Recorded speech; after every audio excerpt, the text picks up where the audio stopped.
in before I shut it down for a few hours. I'm gonna get up, come back with more heat. But I thought I would discuss and break down Frank the Ghost Martin's performance versus. I don't even feel like trying to pronounce that dude's name. Um, but the guy that he fought, I think you'll see him again based off his performance. But just analyzing the whole situation, um, you saw a lot of flaws in Frank Martin's game tonight. You know, the guy he fought put on a great performance. And keep in mind, that was a very close competitive fight. Basically, the knockdown made the difference in that fight in the 12th round, if I'm not mistaken. Which, had there not been a knockdown, you probably would have possibly got a draw, or Frank Martin losing possibly a unanimous decision or a close decision or a majority decision. So the fight was real close. I wouldn't have had no problem with the fight being a draw, or the other guy getting the nod, because he did some very good work, with the body shots and landed some nice combinations, landed some solid hooks. You know, like I said before, it kind of reminded me of the Devin Haney fight, where basically the guy was landing some great body shots and he was outboxing Frank Martin. And Frank Martin, towards the latter end of the fight, he finished strong the last few rounds. And I think that's what swayed the judges. And plus, he got a knockdown. Well, the guy took a knee. But analyzing him versus somebody like Devin Haney, you probably would have to favor Devin Haney if he was to go up, or if he was to stay at 135. Um, I could tell you right now, if he was to fight Shakur Stevenson, I'm favoring Shakur Stevenson to beat Frank Martin. I think Shakur Stevenson beats Frank Martin soundly. Now, I know what's going to happen is you're going to get some people that's going to get mad, because at the end of the day, you have certain groups of people once again going on you know basically attack Shakur Stevenson in behind the whole Devin Haney thing. And I told you I'm not going to participate. I'm not going to keep tearing down these black fighters and then saying that I represent black fighters, because like I said, it's hypocritical.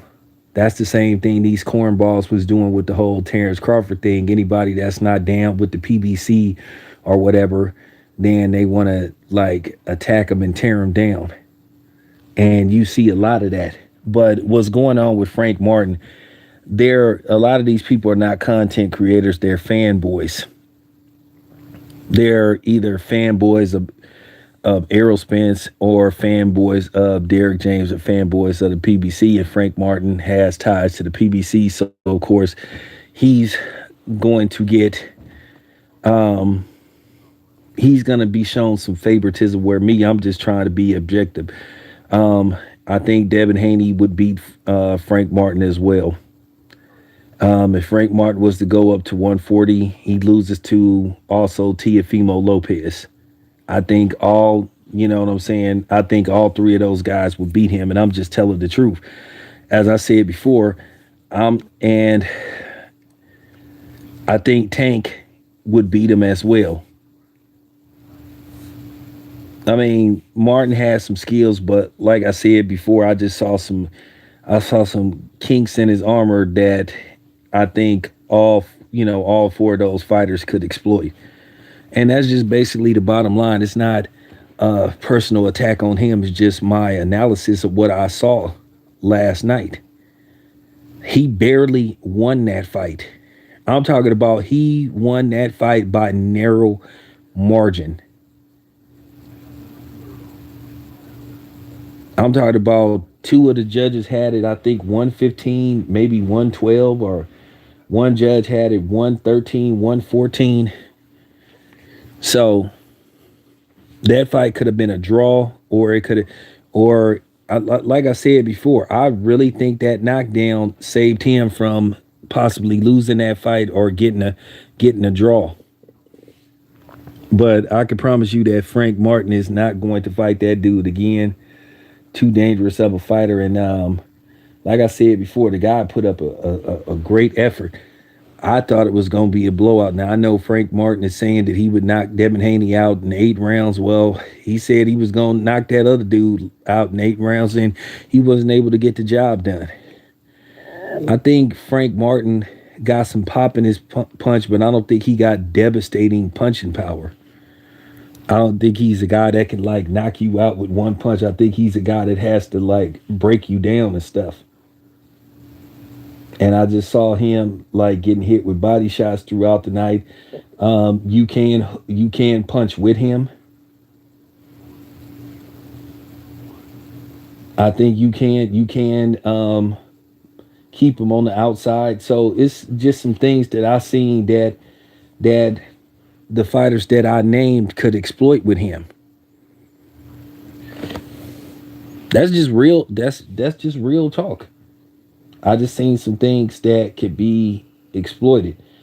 And I'm not saying that dude is a scrub or anything of that sort. Um, I think it's highly unlikely that they're gonna let him fight somebody like Shakur Stevenson or somebody like that. They listen. They're not gonna make those type of fights unless it's absolutely necessary. You already know that they really don't like to make cross promotional fights, which I think is stupid. I think it's dumb, and I think it hurts the sport when you can't get these type of fights made.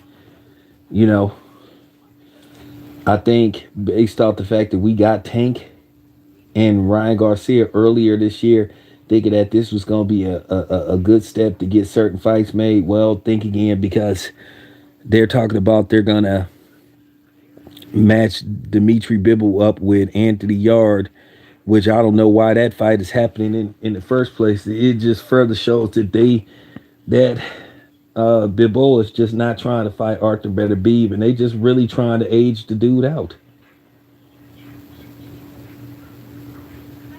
You just gotta. It's just in certain situations where people say, "Well, I don't believe that a guy is ducking and all this kind of stuff." Well, it seems to be hesitation to make the fight.